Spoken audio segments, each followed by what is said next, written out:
Hello students. पिछले video में मैंने आपको किडनी का स्ट्रक्चर बताया।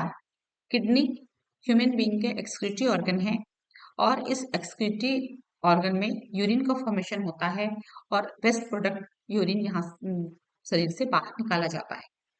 यूरिन में मुख्यतः जो कांटेक्ट होता है, जो पदार्थ है वहां पर मुख्यतः मेन सब्सटेंस जो है एक्सक्रीटरी सब्सटेंस वो यूरिया है। और यूरिया का फॉर्मेशन किडनी में नहीं होता।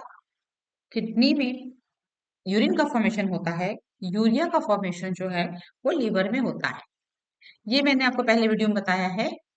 जब आप यूरिन फॉर्मेशन, इस वीडियो में आपको यूरिन फॉर्मेशन बताऊंगी और यूरिन फॉर्मेशन बनने की का जो मेथड आप देखेंगे, प्रक्रिया जो आप देखेंगे, उससे पहले आप एक बार उस वीडियो को जरूर देखें जिसमें कि आपको किडनी का स्ट्रक्चर समझ में आ जाएगा। किडनी का स्ट्रक्चर समझ में आने के बाद यूरिन फॉर्मेशन को समझना बहुत ही सरल है। पिछले वीडियो में बताया था कि किडनी जो है, ये किडनी किडनी में छोटे छोटे यूनिट होते हैं जिसको कि नेफ्रॉन कहते हैं और एक्सक्रीशन का यूनिट नेफ्रॉन ही होता है। बहुत सारे छोटे छोटे यूनिट नेफ्रॉन से मिलकर के किडनी बना हुआ है। और नेफ्रॉन के जो स्ट्रक्चर बनता है उस स्ट्रक्चर में सबसे पहले होता है मेलपिजियन बॉडी। और मेलपिजियन बॉडी में इस तरह से एफेरेंट आर्टरीज आती हैं, बहुत सारे पार्ट में डिवाइड हो गई हैं, फिर ये जुड़ करके एफेरेंट आर्टरी का फॉर्मेशन करती हैं। मेलपिजियन बॉडी के दो भाग हैं। एक भाग जो है वो ग्लोमेरुल, ये दिख रहा है आपको, जहां पर ब्लड कैपिलरीज का जाल बिछा हुआ है। और दूसरा भाग ये दिख रहा है, ये है वोमेन्स कैप्सूल। ये दो भाग आपको दिख रहे हैं। यूरिन का फॉर्मेशन कैसे होता है ये हमको अब ध्यान से समझना है। ये आप देख रहे हैं कि यहाँ पर जो एफेरेंट आर्टरी आ रही है, ये आर्टरी यहाँ पर आने के बाद बहुत सारे पार्ट में ऐसे डिवाइड हो रही है। देख रहे हैं आप, यहाँ पर ये दिख रहा है बहुत सारे पार्ट में डिवाइड हो रही है। आप एक बार इमेजिन कीजिए कि जब आप कहीं पर पाइप से पानी डालते रहते हैं तो क्या होता है कि देखिए उसको बीच में दबा देते हैं, बीच में दबा देते हैं तो वो बहुत फोर्स से निकलता है और बहुत सारे ब्रांच में डिवाइड हो जाता है। वही स्थिति यहाँ पर एफेरेंट आर्टरियोल का है, जो यहाँ पर आता है और आकर के बहुत सारे पार्ट में डिवाइड हो गया है और बाद में फिर यही यूनाइट हो जाते हैं और ये एफेरेंट आर्टरियोल बनाते हैं। तो इस तरह से कोई संरचना यहाँ पर बनती है। यहाँ पर ये जो कैपिलरी का नेटवर्क दिख रहा है, ये कैपिलरी का नेटवर्क जो है वो सेमी परमिएबल होता है। अब देखिए बहुत स्पीड से यहाँ से ब्लड आ रहा है। जब ये बहुत सारे ब्रांच में डिवाइड हो गया तो उसका जो प्रेशर है वो और ज्यादा बढ़ गया। यहाँ पर प्रेशर बढ़ा, प्रेशर बढ़ने के कारण से क्या होता है कि जब प्रेशर बढ़ेगा तो ऐसे मटेरियल, ये इसका साइज छोटा है, तो ऐसे मटेरियल ब्लड में जिनका एटॉमिक वेट, मॉलिक्यूलर वेट ज्यादा है, वो छन के बाहर नहीं आ सकते। लेकिन जिनका मॉलिक्यूलर वेट कम है वो यहाँ से छन के बाहर आ सकते हैं। किनका मॉलिक्यूलर वेट कम होता है? पानी का मॉलिक्यूलर वेट कम होता है, सोडियम पोटेशियम के बहुत सारे आयंस होते हैं, यूरिया है, इन सब का मॉलिक्यूलर वेट कम है तो ये बहुत इजीली छन करके यहाँ पर वोमेन्स कैप्सूल में पहुंच सकते हैं, पहुंच जाते हैं। लेकिन जिनका मॉलिक्यूलर वेट कम है, ब्लड वेसल्स हैं, ब्लड कैपिलरी, ब्लड सेल्स हैं, प्रोटीन है, ये चीजें यहाँ से छन करके नहीं आ सकती हैं, तो ये वापस चली जाती हैं। इस तरह से आप देख रहे हैं कि ये जो ग्लोमेरुल वाला पार्ट है, इस पार्ट में पर मिनट 1100 से 1200 ब्लड यहाँ पर आती है फिल्टर होने के लिए। लेकिन फिल्ट्रेट में पहुंचता है केवल 125 ml, मतलब जो अंदर पहुंचता है वोमन कैप्सूल के बाद यहाँ पर, तो यहाँ पर इस तरह से कन्वर्टेड ट्यूब्यूल्स हैं, तो ये ट्यूब्यूल में जो पहुंचता है वो केवल होता है 125 ml फिल्ट्रेट। इसका मतलब ये हुआ कि बहुत ज्यादा मात्रा जो है वो छन करके बाहर फिल्ट्रेट नहीं बनती है, वो वापस इफेरेंट आर्ट्रियोल में चली जाती है और जो छने हुए सब्सटेंस हैं वो यहाँ पर नीचे आ जाते हैं। तो छनने के प्रोसेस में कहाँ कहाँ छनेगा? ये देखिए ब्लड कैपिलरीज है, उससे छनेगा, छन के यहाँ पर वोमेन्स कैप्सूल में आ गए। देख रहे हैं आप, यहाँ पर ये दिख रहा है आपको, कैपिलरी का जाल है पूरा ये क्लियर आप देख रहे हैं। तो यहाँ से ये छन करके इस तरह से ये बाहर निकलते रहता है और फिर ये वोमन कैप्सूल्स में भी आ जाता है। वोमन कैप्सूल में आएगा तो यहाँ पर भी मेम्ब्रेन है, इस मेम्ब्रेन से भी ये छनेगा और छनने के बाद यहाँ से फिल्ट्रेट यहाँ अंदर पहुंचेगा और पर मिनट किडनी से 125 ml फिल्ट्रेट बनता है। 125 ml पर मिनट बन रहा है, इसका मतलब ये हो गया 180 ml 180 litre 180 litre filtrate 24 hour में बनता है। लेकिन यूरिन कितनी बनती है? लगभग 1 से 1.5 लीटर यूरिन बाहर निकलती है पर डे। अब आप देखिए कि इतना ज्यादा मात्रा में ये छन करके जो फिल्ट्रेट आया, उस फिल्ट्रेट में से यूरिन का फॉर्मेशन केवल 1 से 1.5 लीटर तक हुआ। मतलब जितनी ज्यादा फिल्ट्रेट बनी है, ये सब फिल्ट्रेट जो है वो धीरे धीरे करके एब्जॉर्ब हो जाती हैं। इनका एब्जॉर्प्शन कहाँ पर होता है और इनका एब्जॉर्प्शन कैसे होता है, ये आप आगे देखते रहिए। ये देखिए कैसे होता है इसका एब्जॉर्प्शन। ये अब देखिए, जब आपने किडनी का स्ट्रक्चर देखा है, किडनी का स्ट्रक्चर देखा उस समय देखा कि नेफ्रॉन है। नेफ्रॉन में ये यहाँ पर आप देख रहे हैं, ये वोमन्स कैप्सूल का भाग है, ये वोमन कैप्सूल का भाग है, ये ग्लोमेरुल है, ये पूरा मेल्पिजियन बॉडी है। अब यहाँ से ये देखिए पहला जो पार्ट है वो है प्रॉक्सिमल कन्वोल्यूटेड ट्यूब्यूल, फिर उसके बाद ये आया हेनल्स लूप। हेनल्स लूप के दो भाग हैं, एक जो है वो डिसेंडिंग लिम्ब है और एक असेंडिंग लिम्ब है। और यहाँ पर ये यू शेप स्ट्रक्चर बना हुआ है और ये डिस्टल कन्वर्टेड ट्यूब्यूल आप यहाँ पर देख रहे हैं। तो सबसे ज्यादा मेनली जो रीअब्सॉर्प्शन होता है वो होता है प्रॉक्सिमल कन्वर्टेड ट्यूब्यूल है, यहाँ पर होता है। प्रॉक्सिमल कन्वर्टेड ट्यूब्यूल में आने के बाद एक्टिव एब्जॉर्प्शन भी होता है और पैसिव एब्जॉर्प्शन भी होता है। बॉडी की आवश्यकता के अनुसार यहाँ पर पानी का एब्जॉर्प्शन हो गया, sodium ion, chloride ion, nutrient, potassium ion, इन सब का यहाँ पर एब्जॉर्प्शन हो जाता है। ये पूरी तरह से यहाँ से ट्यूब्यूल से निकलते हैं और ट्यूब्यूल से निकल करके ये फिर से ब्लड स्ट्रीम में चले जाते हैं। इसी समय प्रॉक्सिमल कन्वर्टेड ट्यूब्यूल में इसी समय ब्लड स्ट्रीम से कुछ हाइड्रोजन आयन और कुछ अमोनिया अमोनिया या यूरिया ये यहाँ पर थोड़े से यहाँ पर शामिल होते हैं, किसमें?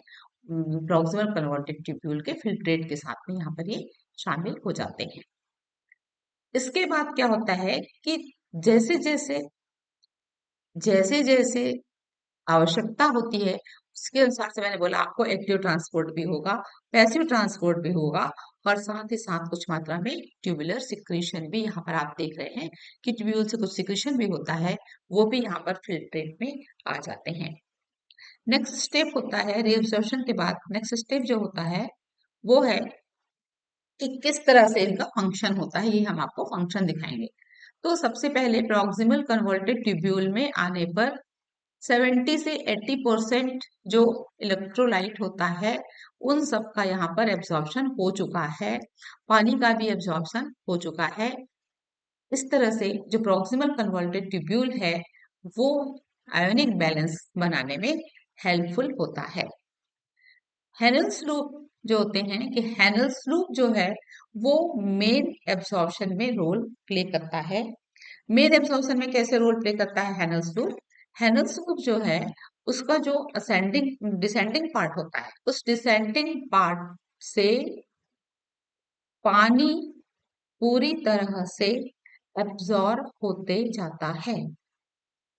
पानी एब्जॉर्ब हो रहा है इसका मतलब क्या है कि यदि पानी एब्जॉर्ब हो रहा है तो पानी एब्जॉर्ब होने के कारण से जो फिल्ट्रेट है वो कॉन्सेंट्रेट होते चले जाता है।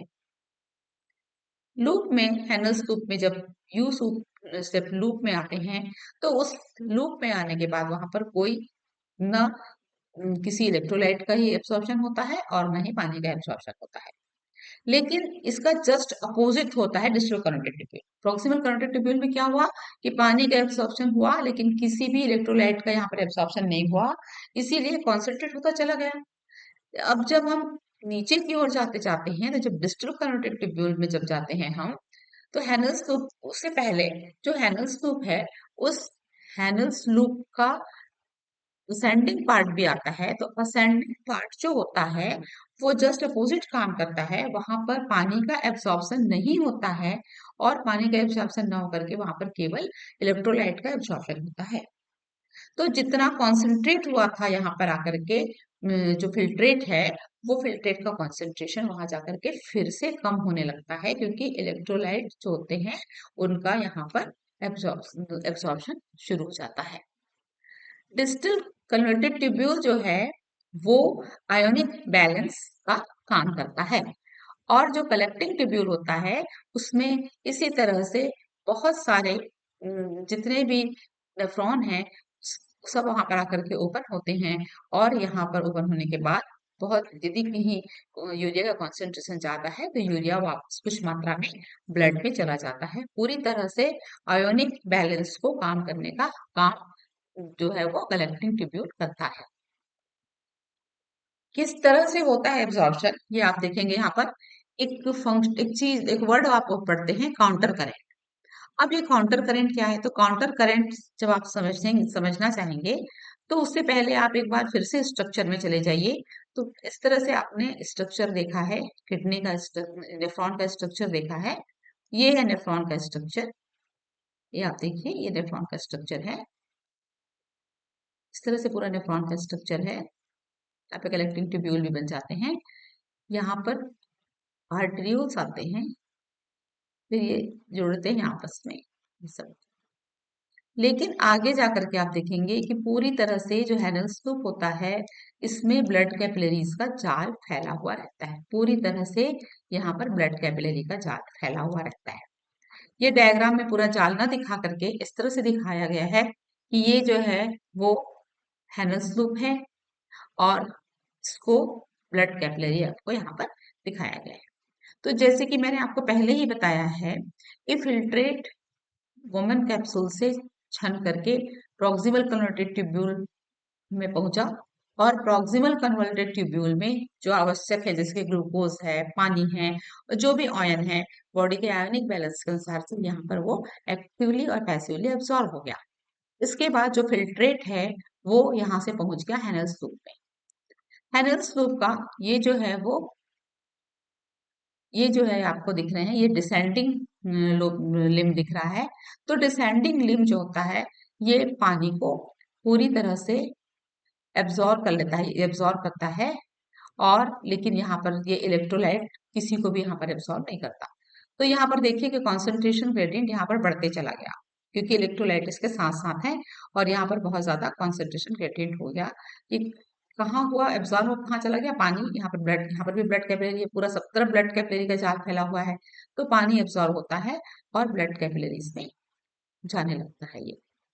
फिर देखिए, जैसे ही यहाँ पर देखिए इस भाग में बहुत ज्यादा कॉन्सेंट्रेशन है इस फिल्ट्रेट का, जैसे ही ये असेंडिंग लिम्ब में पहुंचना शुरू होते हैं, तो असेंडिंग लिम्ब में पानी का एब्जॉर्प्शन नहीं होता, बल्कि जितने भी आयंस है, सोडियम, पोटेशियम, क्लोरीन आयन है, इनका एब्जॉर्प्शन होता है। सब होके कहाँ जाएंगे? ब्लड, कहाँ पे जाने लगेंगे? ये ब्लड वेसल में जाने लगेंगे। अब देखिए, काउंटर करंट जो शब्द होता है कि यूरिन फॉर्मेशन में काउंटर करंट काम करता है। तो काउंटर करंट किस तरह से काम करता है, यहाँ पर आप देखिए, हेनल्स लूप से जब ये नीचे की ओर यहाँ पर पहुंच रहा है, तो यहाँ पर कॉन्सेंट्रेशन बढ़ रहा है, और यहाँ जाते जाते कॉन्सेंट्रेशन फिर से घट रहा है, क्योंकि यहाँ पर जो इलेक्ट्रोलाइट है वो फिर से यहाँ से निकले, हेनल्स लूप से निकले, और लूप से निकल करके ये ब्लड स्ट्रीम में जाने लगे। जब ये ब्लड स्ट्रीम में जाने लगेंगे, तो जो नीचे की ओर यहाँ पर ये जो आर्टरियोल्स आ रहे हैं, इसमें कॉन्सेंट्रेशन बढ़ेगा, और जब जो असेंडिंग है, असेंडिंग में कॉन्सेंट्रेशन जो है वो फिर से घटेगा, क्योंकि यहाँ पर पानी का एब्जॉर्प्शन होता है। आप देखिए काउंटर करंट, इसका जब कॉन्सेंट्रेशन, हेनल्स लूप का जब कॉन्सेंट्रेशन यहाँ पर बढ़ रहा है, तो यहाँ पर कॉन्सेंट्रेशन ब्लड स्ट्रीम में कम हो रहा है, और यहाँ पर हेनल्स लूप में जब कम हो रहा है तो यहाँ पर ब्लड स्ट्रीम में बढ़ रहा है, लेकिन एंड पॉइंट में जाकर के कॉन्सेंट्रेशन लेवल उतना ही रह जाता है। तो इस तरह से यूरिन फॉर्मेशन के साथ साथ बॉडी का ऑस्मोटिक बैलेंस और पीएच बैलेंस करने का काम भी किडनी और नेफ्रॉन के द्वारा किया जाता है। दिन भर में 180 लीटर फिल्ट्रेट जाता है, जिसमें से केवल 1 और 1.5 लीटर ही यूरिन निकलता है। तो आप सोच सकते हैं कि रीअब्सॉर्प्शन का प्रोसेस कितना इम्पोर्टेंट है और कितने सिस्टमैटिक तरीके से यहाँ पर ये नेफ्रॉन के अंदर में चलते रहता है। किडनी के इस फंक्शन को एक्टिवेट बहुत सारे ऑर्गन जो हैं वो कंट्रोल करते हैं। सबसे महत्वपूर्ण ऑर्गन है वो है हाइपोथैलेमस। हाइपोथैलेमस से एडीएच हार्मोन निकलता है, आपको मालूम होगा, एंटी डायरेटिक हार्मोन, या इसी को वैसोप्रेसिन भी कहते हैं। और जब कभी भी बॉडी को ज्यादा पानी की आवश्यकता होती है तो कलेक्टिन ट्यूब्यूल से वाटर एब्सॉर्ब करने के लिए एडीएच जो है एक्टिव हो जाता है, और एडीएच एक्टिव होकर के वहां पर वाटर का एब्सॉर्प्शन हो जाता है। जब कभी भी ग्लोमेरुल है, ग्लोमेरुल में कहीं ब्लड प्रेशर, ग्लोमेरुल का प्रेशर कहीं गिर गया, यदि ग्लोमेरुल का प्रेशर गिर जाता है जिस स्थिति में, उस स्थिति में क्या होता है कि यहाँ पर जब गिर जाता है तो जेजीए जो है, जेजीए एक्टिव हो जाता है और रेनिन नाम के एक हार्मोन का सिक्रेशन करता है, और ये हार्मोन वहां के प्रेशर को मेंटेन करता है। इस प्रकार से किडनी का फंक्शन रेगुलेट होता है ब्रेन के हाइपोथैलेमस के पार्ट से, और जेजीए जो है इसके द्वारा भी ये रेगुलेट होता है। मुझे ऐसा लगता है कि आप सब इसको समझ गए होंगे, और यदि नहीं समझे तो आप क्वेश्चन करिए और क्वेश्चन पूछिए मेरे को। आप वहां पर क्वेश्चन बॉक्स में जाइए और क्वेश्चन पूछिए। दोबारा यदि आपको कुछ परेशानी है तो आप लिखिए क्वेश्चन बॉक्स में, और क्वेश्चन बॉक्स में लिख करके आप अपना प्रॉब्लम सॉल्व कर लीजिए। Thank you very much.